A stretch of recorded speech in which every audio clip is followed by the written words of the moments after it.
the mighty and resilient Merrimack River, carving through the communities of our great region.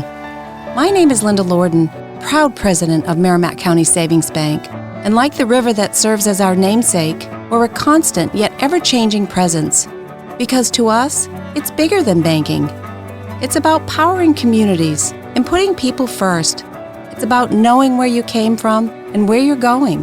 That's Merrimack style. Visit us at themerrimack.com.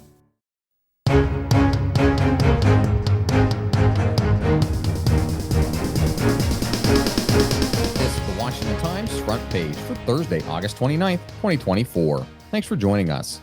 I'm George Gerbo. Former President Trump is deploying a familiar strategy to dim Vice President Kamala Harris's post-convention glow. Seth MacLachlan reports Trump has revved up his visits to battleground states, sat down for interviews with podcasters, and fueled his presence on X, the social media platform he used heavily during his first term. His tweets are once again driving television talk show conversations, using personal attacks against Harris and other opponents, including the Department of Justice.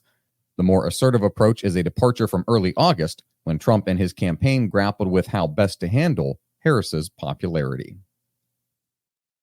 Federal authorities have announced charges against 2 Europeans they say were responsible for a flood of swatting incidents against Biden administration officials and members of Congress.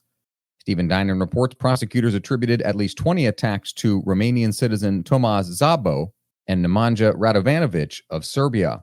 The attacks occurred over 3 weeks, starting on Christmas Eve of last year. The attackers would place a call to police or a suicide hotline and report a bomb threat, a homicide, or hostage situation, often rushing police to the scene and creating dangerous moments.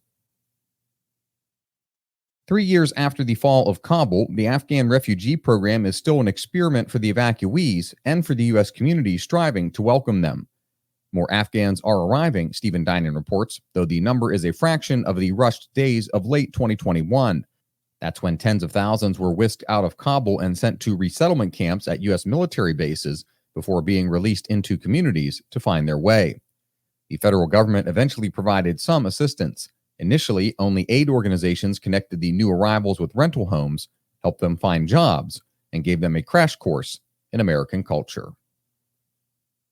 And finally, it was the Ukrainian military's most significant success in months, but the surprise incursion deep into Russia's Kursk region raises difficult questions about what comes next.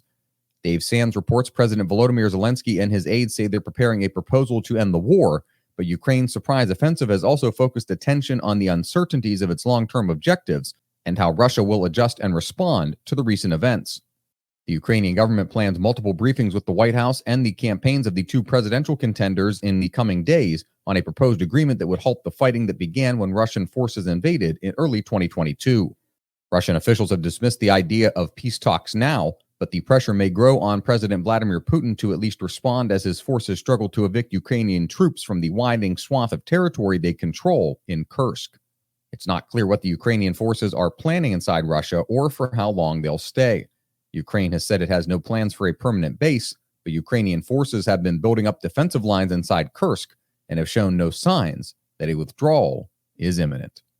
Find all of today's front page stories at WashingtonTimes.com/front page or on the Washington Times app, and find us wherever you get your podcasts. You can also find us on social media at Wash Times for breaking news, sports, commentary, and more. For the Washington Times, I'm George Gerbo.